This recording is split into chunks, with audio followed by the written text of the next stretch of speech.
Am I wrong for calling my husband a good father even if he refuses to be in my stepdaughter's life because he's never missed child support? Posted by u/jolly_tooth_7274.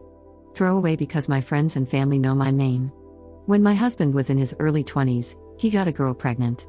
They were casually dating in college and had a lot of mutual friends. He didn't want to be a dad and told her as much, but she was adamant about keeping the baby. He was supportive through the pregnancy but was clear he didn't want to be involved. He wanted to renounce his rights but ended up with an agreement where he still pays child support but doesn't do visitation or have involvement in any parental decisions. The girl is now 12. He hasn't met her nor plans to ever do so. I met him 8 years ago, and we've been married for almost 7. He told me about having a biological child out there very early on. I was, and am, fine with it. It is sad that a child came into the world under those circumstances, but I don't think he was wrong for choosing not to be involved. We now have a 5-year-old son. My husband has always been wonderful to me, that's why I fell in love with him. He was great during the pregnancy and birth and has been doting on our son and me ever since. I think he's a wonderful dad and husband. The problem, 2 of his friends married their college girlfriends, who were our friends with his biological daughter's mother. On 3 separate occasions, during conversations where I said my husband is a wonderful father, one of them made a snarky and mean comment like, yeah, to only one of his children. Over the weekend, we attended one of their kids' birthday parties. I was chatting with another mom about motherhood and mentioned that it's easier when you have a good team player in your spouse. The hostess chimed in loudly, if only the mother of his other child had the same. Later, I confronted her in the kitchen. I said I was very tired of her and the other friends' comments about my husband. I told her she didn't need to invite us to things or spend time with us if she didn't want to, but it was super disrespectful to constantly insult him as a father. She told me she initially liked me but finds it distasteful and rude that I keep praising my husband as a good father when I'm well aware that he isn't. She said she would always make sure to correct me because it's not okay that he got away with what he did and now gets to play happy family with me and our son. The conversation went south from there, and of course, we left.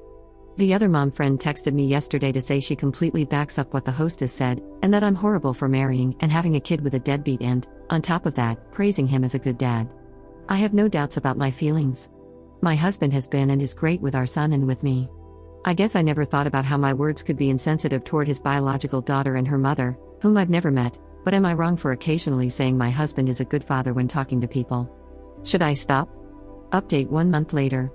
The verdict on my original post was not the jerk, but people raised concerns about my husband's biological daughter's well-being.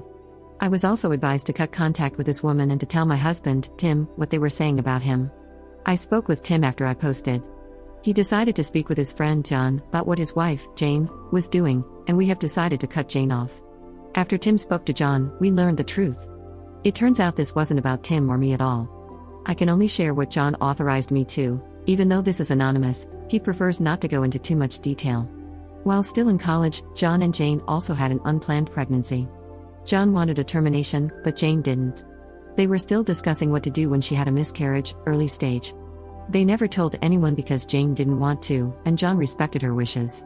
My husband never knew about this and felt terrible for them. While they moved on and eventually got married and had kids, it's obvious Jane isn't over it and harbors resentment toward John for his stance at the time. Since our son was born, it seems she has occasionally been unloading her feelings onto Tim because she feels that's how things would have gone for her if she hadn't miscarried. This is according to John. I haven't spoken to Jane, so I don't know her side. John confronted Jane after Tim spoke to him, and they had a big fight because John didn't like her actions and immediately recognized what was really behind them. John is now staying in our guest house. It's been almost 2 weeks, but we hope they will work through it for the sake of their family. Jane hates us even more now, though, for hosting John, so we're unsure how our friendship will fare if when they reconcile. The most important part of the update, after fighting with Jane, John contacted Tim's biological daughter's mom, Callie. He told her everything and asked her to stop feeding Jane's irrational feelings because Jane was taking them out on us instead of him, and this was causing problems for Tim. Callie ended up contacting me on social media. This was the absolute first time we've ever interacted in any way, and I freaked out a bit when I saw her first message. She wanted to speak to me mother to mother and clear things up, so I responded, and we started chatting. Tim was informed. She said she wanted me to know that she didn't want anything more from Tim than what they had agreed upon, that she never fed anything to Jane about him, they don't even talk that often, and that she wanted no part of this mess or to be dragged into it. I told her that we already had a feeling she wasn't involved and appreciated her telling me, but really, this situation had nothing to do with her. I also apologized if the drama disturbed her or her daughter. We got to chatting from there, and she's a lovely person. She's married, and her husband, Sal, has been in their daughter's, Ellie, life since she was about 2. Ellie calls him dad. They also have a younger daughter together. Callie knew about Tim being married to me and about us having a son because, apparently, Jane had shared those things with her, despite her telling Jane she had no interest in hearing about him. I updated Tim about my chats with Callie the whole time. After some reflection and back and forths, we ended up having a video call with the 4 of us, Tim and me, Callie and Sal, just this past weekend. It was awkward at first, but we talked mostly about Ellie. We saw pictures of her. She's a beautiful girl. The gist of this is that Sal and Callie have wanted him to adopt Ellie officially, but they were honest about how their finances would suffer from losing the child support. Plus, the biggest obstacle was that they didn't want Ellie to lose her college fund/trust fund from Tim, as they would have a very hard time saving for both their daughters in their current situation, especially without the child support. They're not poor or anything but just don't have the means to save that much. Long story short, after this call, it was decided that Tim will renounce paternity, and Sal will adopt Ellie officially. However, Ellie will keep her trust fund/college fund. It will be up to Callie and Sal to decide how and what to disclose to Ellie regarding where the money comes from.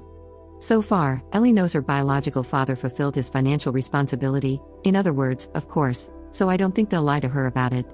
This process will take some time to finalize. We've only just started and still need to consider if and when our children want to meet, which is a difficult topic we agreed to continue discussing over time, but we are all happy. Tim says this is how it should have been all along, and Callie and Sal seem thrilled about finally being an official family. There was even a very nice moment when Sal told Tim, "You have a lovely family," and Tim replied, "Thanks, so do you." So, thanks Reddit. If I hadn't posted here, maybe none of this would have happened.